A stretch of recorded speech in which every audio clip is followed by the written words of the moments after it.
نحمده ونصلي على رسوله الكريم اما بعد فاعوذ باللہ من الشیطان الرجیم بسم اللہ الرحمن الرحیم۔ آج ہمارے فرض علوم کورس کا سبق نمبر 5 ہے، موت اور عالم برزخ کا بیان، پیج نمبر 77 سے آج ہم پڑھیں گے۔ پہلا سوال یہ ہے کہ موت کسے کہتے ہیں؟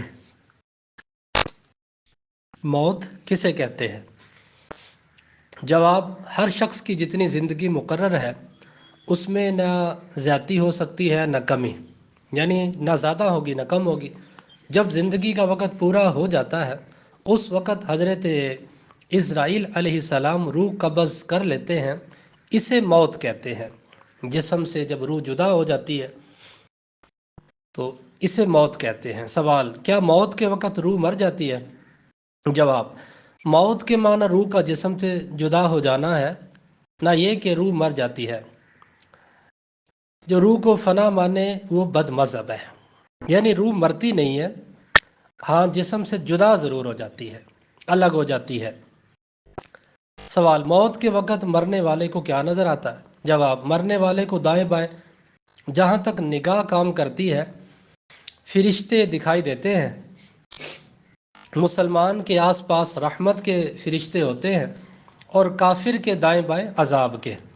اس وقت ہر شخص پر اسلام کی حقانیت آفتاب سے زیادہ روشن ہو جاتی ہے۔ آفتاب یعنی سورج سے، اس طرح سورج چمکتا ہے، واضح نظر آتا ہے، تو اس طرح جو ہے وہ واضح ہو جاتی ہے حقانیت، حق ہونا۔ مگر اس وقت کا ایمان معتبر نہیں، اس لیے کہ حکم ایمان بالغیب کا ہے۔ اب غیب نہ رہا، کیونکہ اب تو اس نے اپنی آنکھوں سے مشاہدہ کر لیا، دیکھ لیا، بلکہ یہ چیزیں اب مشاہد ہو گئی، یعنی اب اس نے اب اپنی آنکھوں سے یہ سب کچھ دیکھ لیا، تو اب اس کا ایمان لانا معتبر نہیں رہا۔ سوال، مرنے کے بعد روح کا تعلق بدن انسانی سے رہتا ہے؟ جواب، جی ہاں، مرنے کے بعد بھی روح کا تعلق بدن انسان کے ساتھ باقی رہتا ہے۔ اگرچہ روح بدن سے جدا ہو گئی مگر بدن پر جو گزرے گی روح ضرور اس سے آگاہ و متاثر ہوگی، جس طرح حیات دنیا میں ہوتی ہے، بلکہ اس سے بھی زائد۔ سوال، مرنے کے بعد مسلمان کی روحیں کہاں رہتی ہیں؟ یہ بھی ایک بڑا اہم سوال ہے، بہت زیادہ پوچھا جاتا ہے کہ مرنے کے بعد روح کہاں جاتی ہے۔ جواب، مرنے کے بعد مسلمانوں کی روحیں حسب مراتب مختلف مقاموں میں رہتی ہیں۔ مثلا بعض کی قبر پر، بعض کی زمزم شریف کے کنویں میں، بعض کی آسمان و زمین کے درمیان، بعض کی دوسرے ساتویں آسمان تک پہلے، اور بعض کی آسمان سے بھی بلند، اور بعض کی روحیں زیر عرش قندیلوں میں، یعنی وہ مرتبے کے اعتبار سے، اور بعض کی اعلیٰ علیین۔ یہ اعلیٰ علیین کیا ہے؟ جنت کے بلند و بالا مقامات۔ سبحان اللہ، جنت کے بلند و بالا مقامات، جو وہاں پر مکانات ہوں گے، مقامات ہوں گے وہاں پر۔ سبحان اللہ، کتنا یہ اعلیٰ مقام ملے گا ان خوش نصیبوں کو۔ تو جنت کے بلند و بالا مکانات میں، مگر جہاں کہیں ہو اپنے جسم سے ان کو تعلق بدستور رہتا ہے۔ جو کوئی قبر پر آئے اسے دیکھتے پہچانتے، اس کی بات سنتے ہیں، بلکہ روح کا دیکھنا قرب قبر ہی سے جو ہے مخصوص نہیں ہے۔ اس کی مثال حدیث میں یہ فرمائی ہے کہ ایک طائر کہتے ہیں پرندے کو، پہلے قفس کہتے ہیں پنجرے کو، یعنی ایک پرندہ جو ہے وہ پنجرے میں بند تھا اور اب آزاد کر دیا گیا۔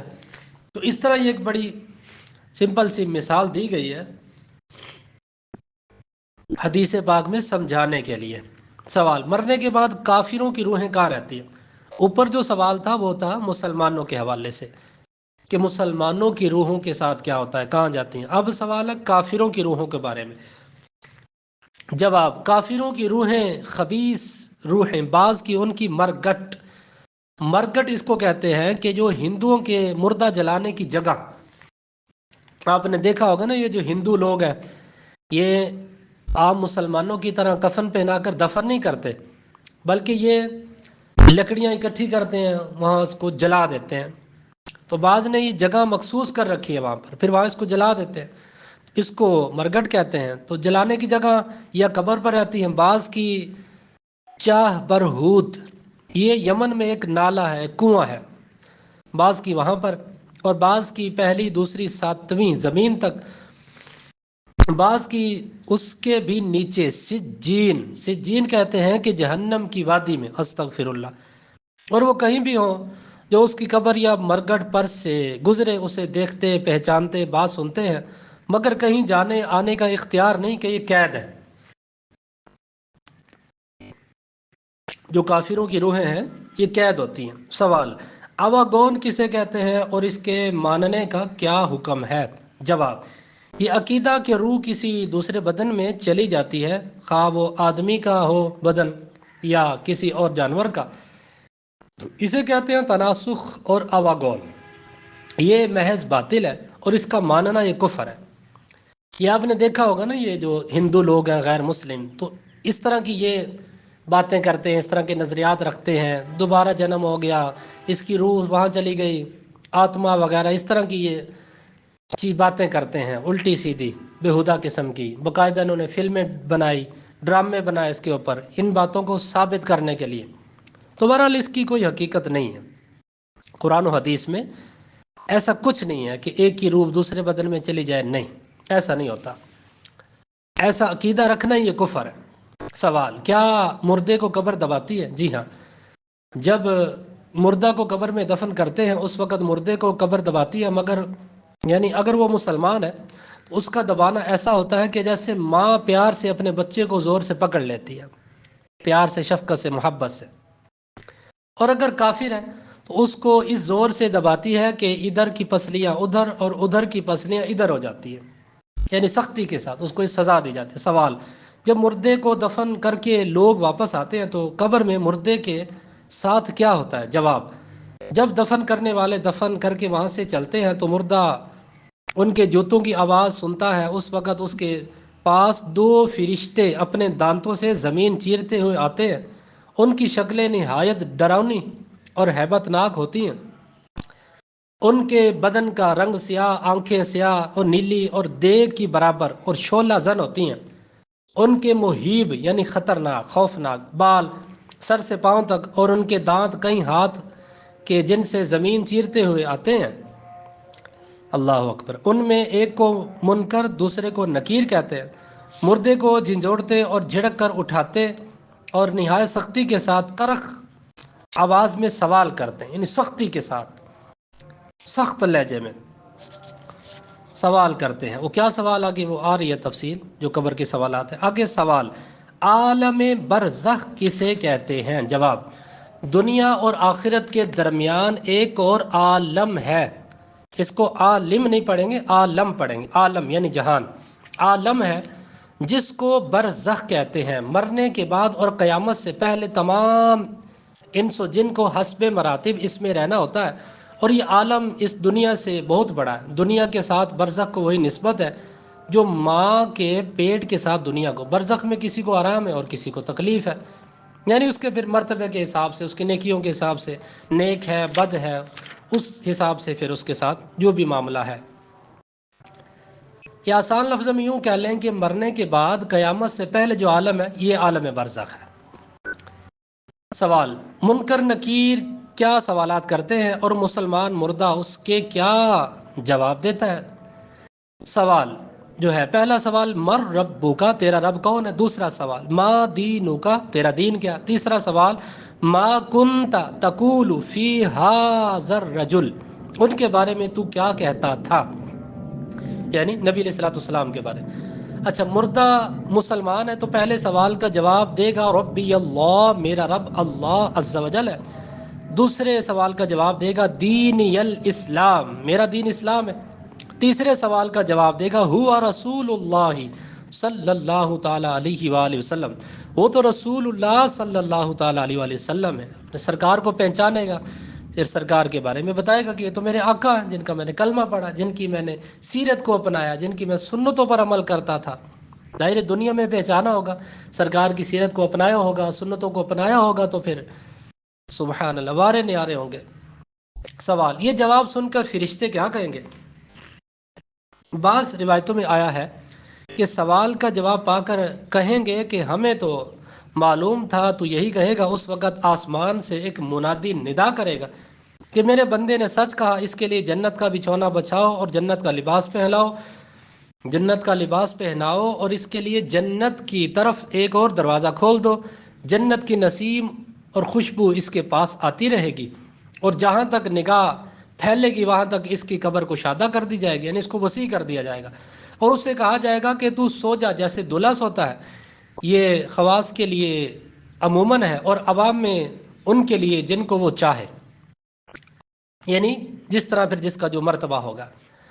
ورنہ وسعت قبر حسب مراتب مختلف ہے۔ وہ کیسے؟ یعنی بعض کی 70 ہاتھ لمبی چوڑی، بعض کے لیے جتنی وہ چاہے زیادہ، حتیٰ کہ جہاں تک نگاہ پھیلے، یعنی اللہ رب العزت کا پھر جو کرم ہوگا۔ بعض کی تو اتنی قبر وسیع ہو جائے گی نا، جہاں تک نگاہ پھیلے گی قبر اتنی لمبی ہوگی، اور بعض کی 70 ہاتھ لمبی ہو جائے گی۔ جس طرح پھر جس کا مرتبہ ہوگا اس کی نیکیوں کے، اس کے مرتبے کے اعتبار سے۔ سوال، منافق یا کافر قبر کے سوالات کا کیا جواب دے گا؟ اگر مردہ منافق یا کافر ہے تو سب سوالوں کے جواب میں یہ کہے گا، ہا لا ادری، افسوس مجھے تو کچھ معلوم نہیں، لا ادری یعنی مجھے کچھ نہیں پتا۔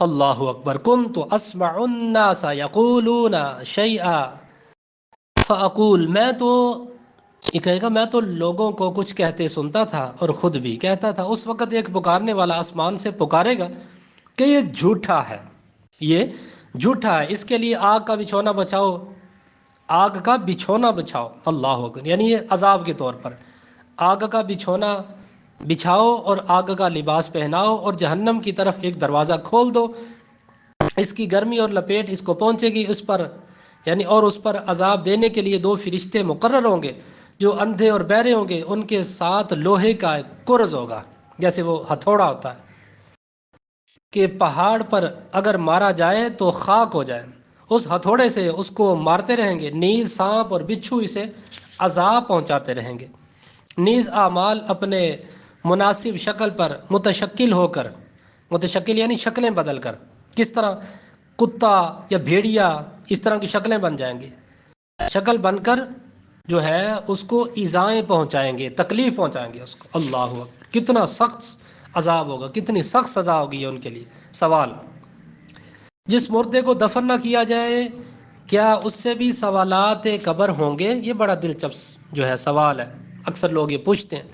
اچھا، اس کا جواب یہ ہے، مردہ اگر قبر میں دفن نہ کیا جائے تو جہاں پڑا رہ گیا یا پھینک دیا گیا، غرض کہیں ہو، اس سے وہیں سوالات ہوں گے اور وہیں ثواب یا عذاب پہنچے گا، یہاں تک کہ جسے شیر کھا گیا تو شیر کے پیٹ میں سوالات ہوں گے اور عذاب و ثواب جو کچھ ہو پہنچے گا۔ دیکھیں اللہ کی شان ہے، اللہ تعالیٰ چاہے تو کیا ممکن نہیں ہے، جانور کے پیٹ میں بھی اللہ تعالیٰ سوالات کروا دے گا، سبحان اللہ۔ سوال، کیا عذاب قبر جسم و روح دونوں پر ہوگا؟ جی ہاں، جسم اور روح دونوں پر ہوگا۔ سوال، اگر جسم گل جائے جل جائے تو جسم پر کیسے عذاب ہوگا؟ جواب، جسم اگرچہ گل جائے جل جائے خاک ہو جائے مگر اس کے اجزائے اصلیہ قیامت تک باقی رہیں گے۔ وہ کیسے؟ اب اس کو آپ سمجھے، وہ مورد عذاب و ثواب ہوں گے، وہ جو اصلی اجزاء ہوں گے نا انسان کے، وہ مورد عذاب و ثواب ہوں گے، یعنی مطلب یہ ہے کہ انہی پر جو ہے روز قیامت دوبارہ ترکیب جسم فرمائی جائے گی، انہی کے مطابق جو ہے جسم کو ڈال دیا جائے گا ان کے ذریعے۔ وہ کچھ ایسے باریک اجزاء ہیں کہ ریڑھ کی ہڈی میں، جس کو عجب الضم کہتے ہیں، کہ نہ کسی خوردبین سے نظر آتے ہیں، یعنی دوربین سے ان کو کوئی دیکھ نہیں سکتا، نہ آگ انہیں جلا سکتی ہے، نہ زمین انہیں گلا سکتی ہے، وہی تخم جسم ہے، ولہذا قیامت یعنی روز قیامت روحوں کا اعادہ اسی جسم پر ہوگا، نہ جسم جو ہے نہ جسم دیگر میں، یعنی اوروں میں نہیں، اسی جسم میں۔ بالائے زائد اجزاء کا گھٹنا بڑھنا جسم کو نہیں بدلتا، جیسا کہ بچہ کتنا چھوٹا پیدا ہوتا ہے پھر کتنا بڑا ہو جاتا ہے، کبھی ہیکل جوان بیماری میں گھل کر کتنا حقیر رہ جاتا ہے، یعنی جب بیماری وغیرہ ہوتی ہے تو بندہ کہاں سے کہاں پہنچ جاتا ہے، پھر نیا گوشت پوشت آ کر مثل سابق ہو جاتا ہے، یعنی وہ پہلے والا ہی ہو جاتا ہے جب اللہ تعالیٰ اس کو صحت دیتا ہے، طاقت دیتا ہے۔ ان تبدیلیوں سے کوئی جو ہے نہیں کہہ سکتا کہ شخص بدل گیا۔ یوں ہی روز قیامت کا عود ہے، عود یعنی لوٹنا، عود کا مطلب ہوتا ہے لوٹنا، یہی جو ہے روز قیامت کا عود ہے۔ وہی گوشت اور ہڈیاں کے خاک یا راکھ ہو جائیں، خاک یا راکھ ہو گئے ہوں، ان کے ذرے کہیں بھی منتشر ہو گئے ہوں، رب عز و جل انہیں جمع فرما کر اس پہلی حیت پر لا کر انہیں پہلے اجزائے اصلیہ پر کے محفوظ ہے ترکیب دے گا، اور ہر روح کو اسی جسم سابق میں بھیجے گا، اس کا نام حشر ہے، یعنی قیامت میں ہوگا، محشر کے دن ہوگا، حشر کے دن ہوگا۔ دیکھیں نا، جو رب آسان سا ایک بندہ سوچے نا، سمپل سا آسان سا اس کا جواب ہے کہ جو اللہ تعالیٰ انسان کو ماں کے پیٹ میں زندگی عطا فرما سکتا ہے، ماں کے پیٹ میں دیکھیں نا نطفہ آیا، نطفہ بنا، حمل ٹھہرا عورت کو، پھر وہ 8-9 ماہ کے بعد بچہ پیدا ہوا، اس کی شکل بنی، پھر اس کو جو ہے ولادت کے بعد جوانی ملی، پھر بڑھاپا آیا، تو ساری تبدیلیاں بھی تو اللہ تعالیٰ کر رہا ہے نا۔ تو پھر دوبارہ زندگی دینے میں اصلی جو اجزاء ہیں ان کے ذریعے دوبارہ زندہ کرنے میں اللہ تعالیٰ کے لیے کیا اس میں مشکل ہے؟ بلکہ اس میں تو اللہ تعالیٰ کی قدرت ایک کاملہ کا پتہ چل رہا ہے کہ وہ کریم کتنا جو ہے قدرت والا ہے۔ اللہ عز و جل کی رحمت، قدرت، سبحان اللہ، ہماری عقل جو ہے وہاں تک نہیں پہنچ سکتی۔ سوال، وہ کون ہے جن کے بدن کو مٹی نہیں کھا سکتی؟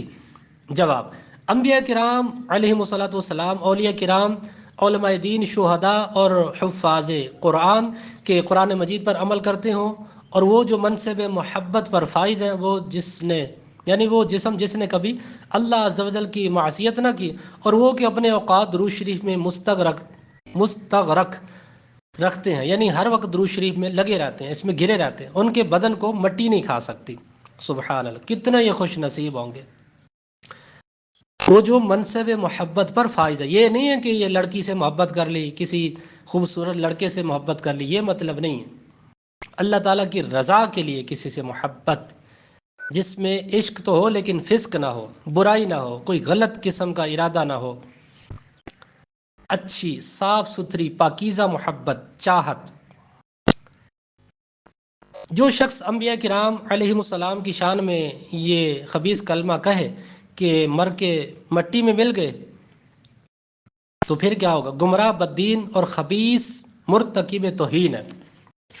ایسا بندہ جو ہے وہ گمراہ ہے، بددین ہے، ایسے بندے کی بات نہیں مانی جائے گی۔ انبیاء کرام اپنی قبور میں زندہ ہے، اللہ تعالیٰ نے ان کو زندگی عطا فرمائی ہے، بس ایک آن کے لیے ان پر موت آئی، وعدہ الہی کے مطابق کل نفس ذائقۃ الموت، یہ حکم پورا ہوا، اس کے بعد اللہ تعالیٰ ان کو قبر میں زندگی عطا فرماتا ہے۔ اللہ کے نبی زندہ ہیں، جب شہید زندہ ہیں تو اللہ کے نبی بھی زندہ ہے۔